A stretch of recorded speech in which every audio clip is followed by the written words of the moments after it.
Hello and welcome into this edition of Cronkite Sports Live alongside Scotty Gange. I'm Alex Gaul. And with the Oregon State Beavers in town this weekend, ASU is going to be looking for some more contribution out of their most consistent defensive player this season, Merlin Robertson. Braden, back to you. Before tonight, Bobby Hurley held a record of 0-6 versus the University of Arizona. But Hurley wasn't having any of that tonight. He brought his players out onto the court before the game, and he personally ran a sprint for every single point that ASU had lost by in their previous 6 matchups versus the Wildcats. Coming off an emotional senior day victory last Sunday, there was a lot of reason for optimism for Arizona State men's basketball. But after a 79-51 thrashing at the hands of the Oregon Ducks in Eugene, the team is left wondering why. Alex Gaul here post-game with Kamani Lawrence. Kamani, you had 9 points tonight in Arizona State's 11-point victory over UCLA, but probably you might have had the 3 most interesting points of the game. Take me through that shot. So Melo got the block and the ball bounced to me, so I got the ball. And I was trying to get on the break before the end of the half, but then there wasn't enough time.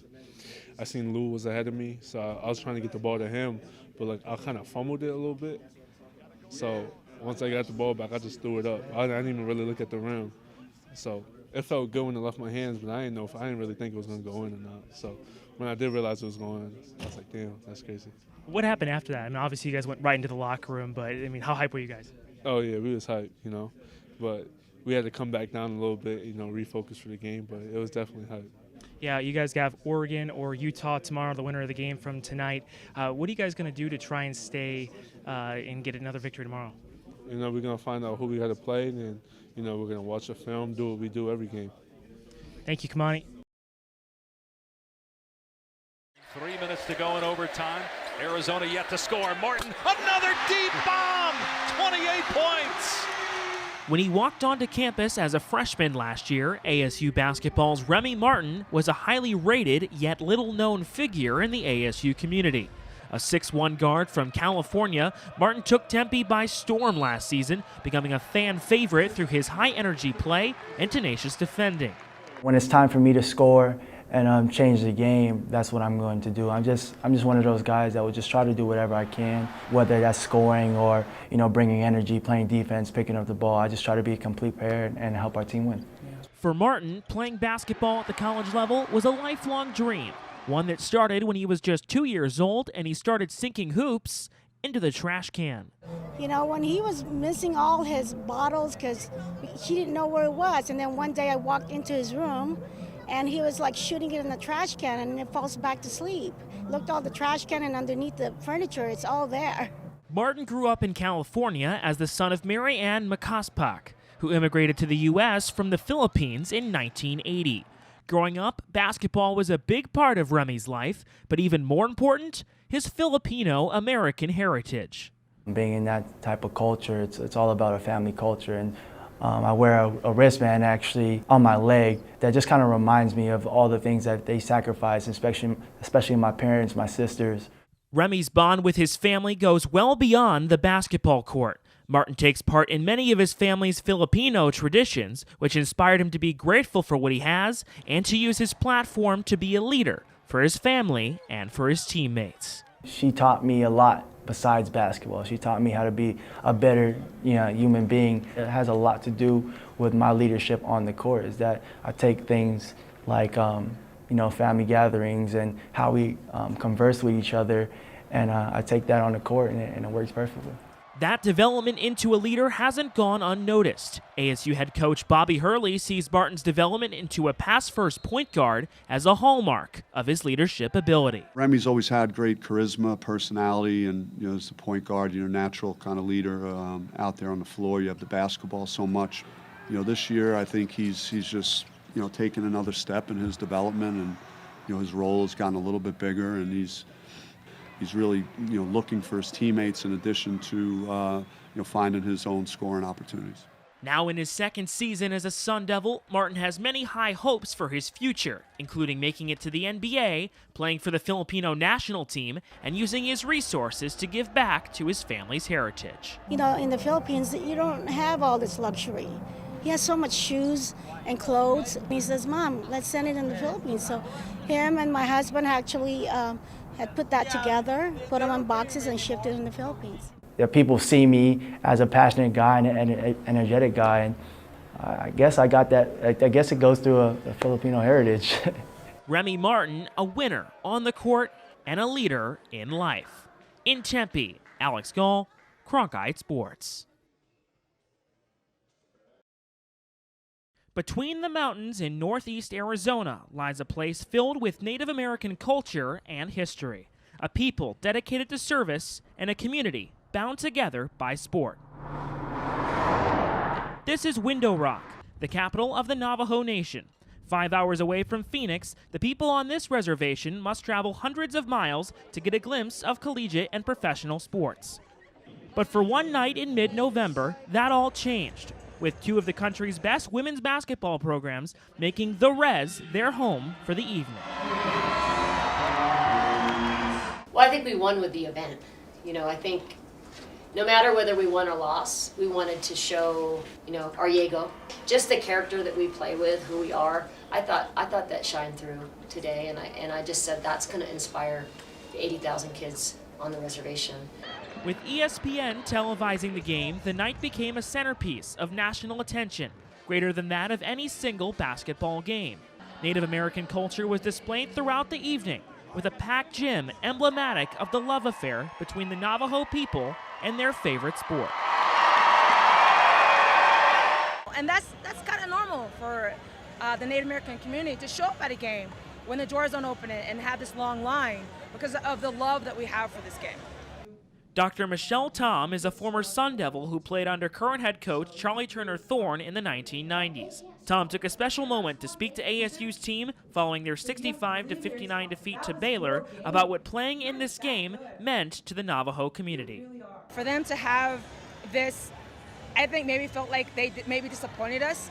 I want to make them well aware of how great of a team they are. They needed to hear that they did honor us and they did put forth their effort, and I want to let them know that they did a phenomenal job.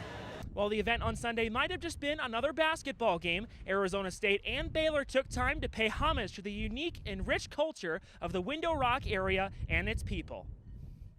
The community in the gym appreciated the unique nature of the event, especially veterans like Jacob Beckus, who said it was special seeing top-tier college basketball on the reservation. To have like Division I college basketball is a huge honor. ASU and Baylor like some ranked teams, so as a veteran, it's a huge honor, especially on Veterans Day. It's a huge honor to have both these teams here. And while the event only lasted one night, it made a lasting impact on a generation of people to come. ASU may have lost the game, but they won the hearts of the thousands of fans seated here at the Bejos Dill Fighting Scouts Event Center. In Fort Defiance, Arizona, Alex Gaul, Cronkite Sports.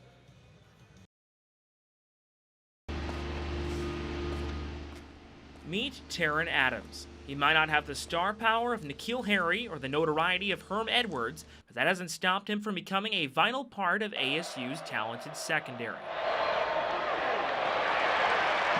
Playing behind the likes of Chase Lucas and Kobe Williams, Adams has carved out a solid role for himself, leading the team in total tackles last week against Oregon State, even in spite of making the tough adjustment to Division I football.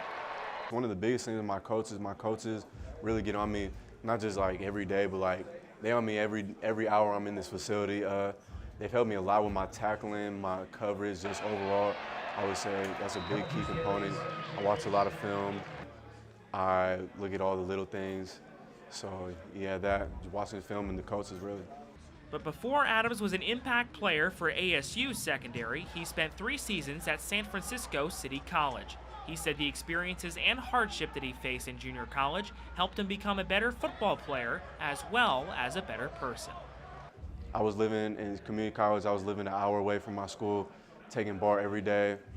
That sucked. Like I wouldn't get home. There'd be times I wouldn't even get home till like 8 o'clock, 9 o'clock.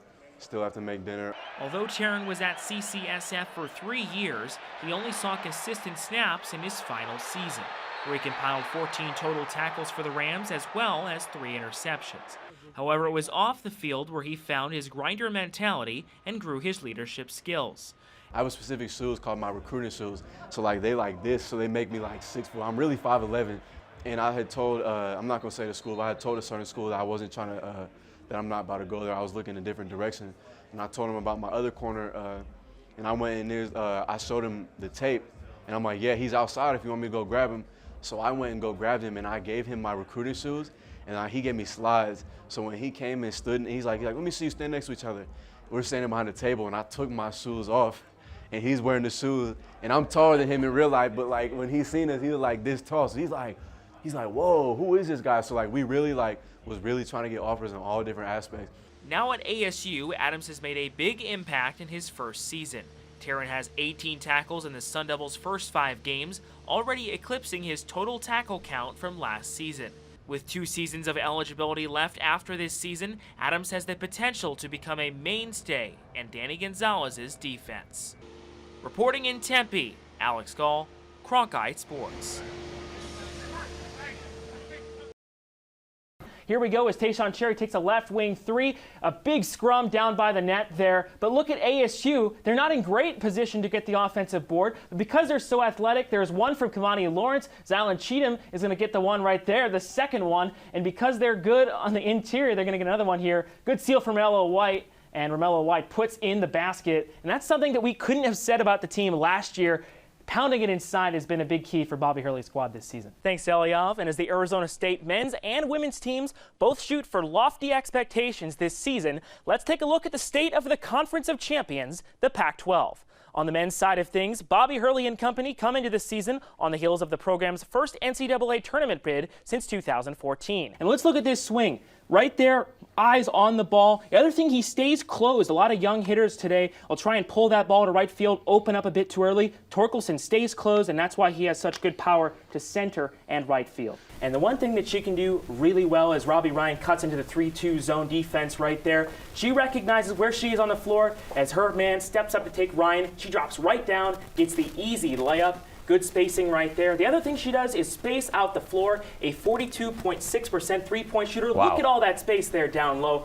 All she has to do right here, she takes the easy pump fake. She'll step right in to the short corner for the easy mid-range jumper. The struggles of Arizona State baseball this season are widely documented. While the team sits at 6-6 in the Pac-12 conference this season, they are a season low 5 games under 500 overall.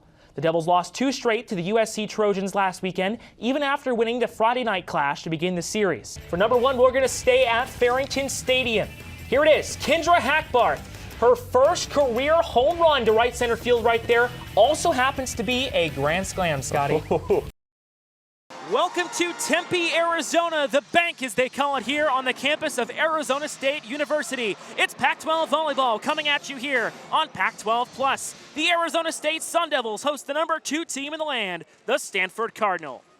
Good evening and welcome to Wells Fargo Arena. Alex Gaul alongside former Sun Devil Mia Mazzone. And Mia, we've got a doozy of a matchup here tonight. ASU versus Stanford. Stanford, the number 2 team in the country. What kind of challenge do you think that the Cardinal present to this young Arizona State team? 5 of them solo blocks from Beatty.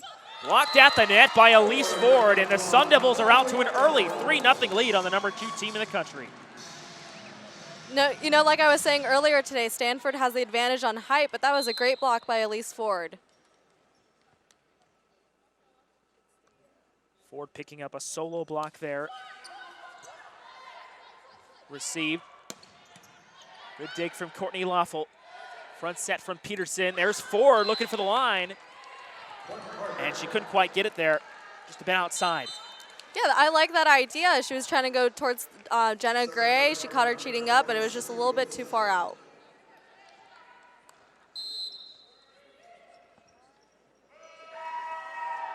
Sydney Wilson with the service. There's Jeremich's first attack of the day. Trying to go towards the center. Tap block by Beatty and Kavensky combining there, and a bad set results in another Sun Devil point. It's 4-1 early. Yeah, the Sun Devils just keep racking up points by all these unforced errors by the Cardinals.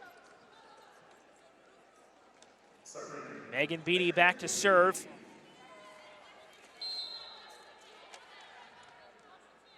Set a career high with 13 kills versus Xavier earlier on this season.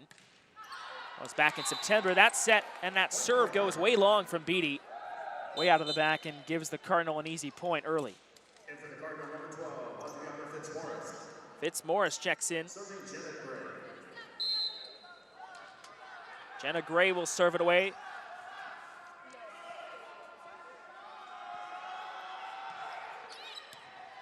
Kavensky receives. Peterson with a back set to Elise Ford. Just quite didn't get down. Good dig there from Jenna Gray. Free ball for the Sun Devils. Unthue looks for the back corner and will get it down. Unthue for the kill, and it's her first of the match. Yeah, it looked like the Cardinals may have had 4 touches.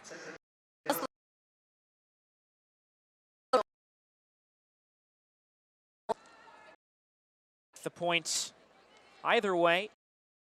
Jones into the game now, and she will serve it for the Sun Devils.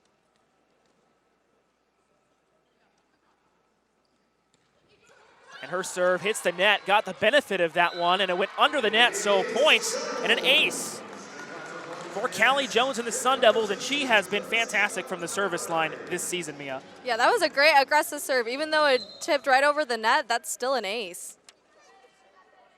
6 aces versus Pepperdine. That was her match high set back in 2016. And a block combined there from the Sun Devils. Callie Jones involved in that one again, and it's 7-2 Sun Devils. And if you're head coach Kevin Hambley, you got to be thinking about a timeout if this keeps going this way, Mia. Yeah, I got to find a way to break Jones's serve. I mean, we know that she's going to go to Plummer, so we just got to, give her a little breather, expect the ball to come to her. A little bit of a miscommunication there as Kavensky laid out for the dig, but hit it a bit too far to the outside, and no one was home for the Sun Devils. 7-3. And here is Catherine Plummer, also a member of the Stanford Beach Volleyball team. And that point given to Stanford. Out of system play there for the Sun Devils, and they weren't able to get it over. Yeah, Jones just needed to give Unthue that little bit higher set. Otherwise, that probably would have scored. Plummer from Aliso Viejo, California, with another good serve there. Back to Kavensky for the kill. That was a great serve receive from Claire Kavensky. Yeah, she did a great move pass, then went out to go hit, transition good, and a great swing by her. The give and go play, as they would call it in basketball. And Claire Kavensky will serve for the Sun Devils. The WAC Freshman of the Year. Last season transferred to Arizona State. Tap there as the Sun Devils regroup. It's put on over. Good dig there from Courtney Lawful off the attack from Megan McClure. And that one's tipped up in the air, and Yermich gets a kill. Yeah, the Cardinals, all they need to do is just wait on their block. Like I said, since they're bigger and ASU is a lot smaller, they just have to wait a little bit longer so they can get that full press into the court. First kill for Yermich in 2 attacks. And Claire Kavensky back to serve it away again. That one a bit too long. The service errors have been hurting the Devils a bit. That's their second. They also have 2 service aces, so. Yeah, I guess they cancel each other out then. High risk, high reward with those jump serves. Exactly. Yeremich receives, pass on over, back set from Peyton Grahovac, who just checked into the match and gets her first kill. She had the match-winning kill. Her only kill of the match on Sunday was the match-winning kill over number 14 USC. That's pretty awesome. Getting some run early here today. One of 2 seniors on this team. The other one being Carmen Unthue, and the overhit from Stanford put home by Megan Beatty. And like we said, it's now a 6-point advantage for the Sun Devils. And head coach Kevin Hambley takes timeout.